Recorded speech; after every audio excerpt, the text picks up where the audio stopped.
I'm going to go with Mr. Luttrell from Texas for 5 minutes. Thank you, Mr. Chairman. Thank you all for being here today. This is definitely a space that we need to be operating in from now to the very extensive future. Mr. Stamos, you brought up a very valid point. It's the lower entities. I had a hospital get hit in my district the day after we had a CISA briefing in the district.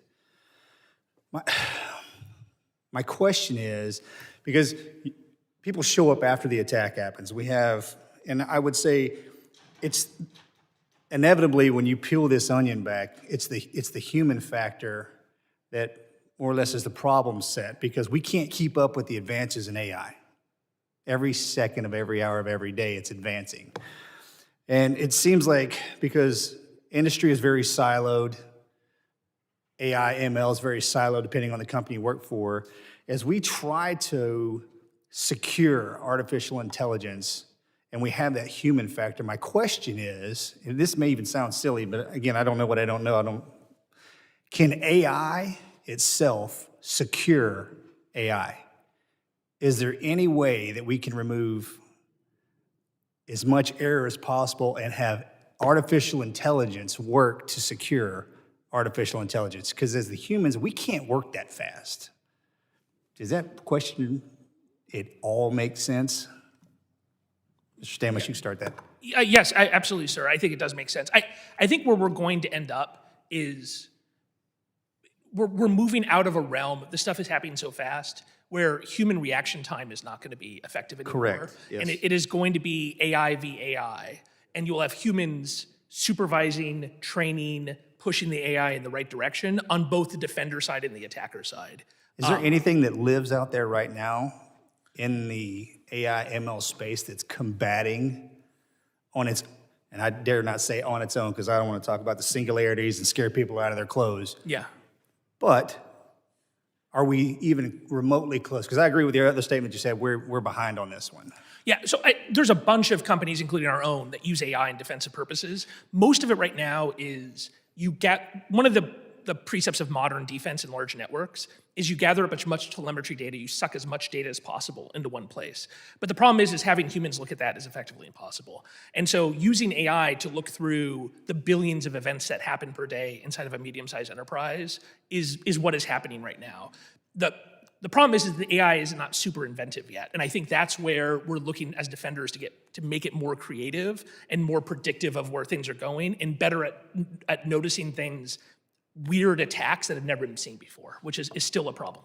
And how do we even see something at that speed? I mean, Mr. Swan, we're into exascale computing, if I'm saying that correctly.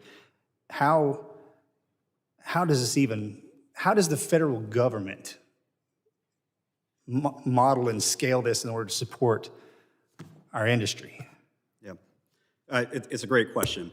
I think we need to boil it down, though, to the basics in order to build. I'm all about that, absolutely, right? Yeah, please. And I think the simplest things need to be done first. And that is, we need to use and require a machine learning bill of materials, so that record, that ledger, so we have provenance, so we have lineage, so we have understanding of how the AI works. Is it even possible to enclave that amount of retrospective, prospective data? It is. It is, and it's necessary. I believe it's necessary, but how do we even, I don't even know what that looks like. We have 14 national laboratories with some of the fastest computers on the planet. I don't even think we touch it yet. And as I said, I think there are millions of models live across the United States.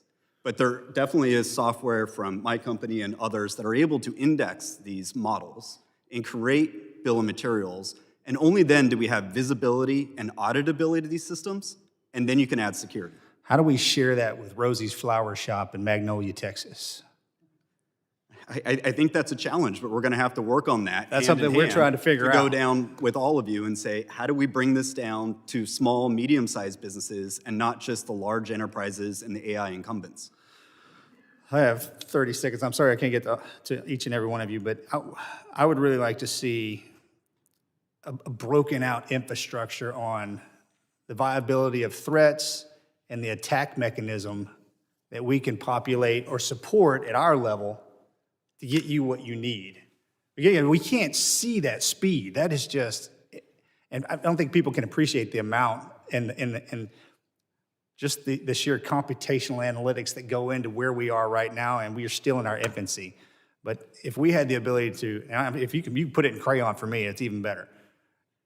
So we can understand and not only speak, and then we understand, but we can speak to the other members like, this is why this is important, and this is why we need to move in this direction in order to stay up front of the threats. But thank you. Mr. Chairman, I yield back.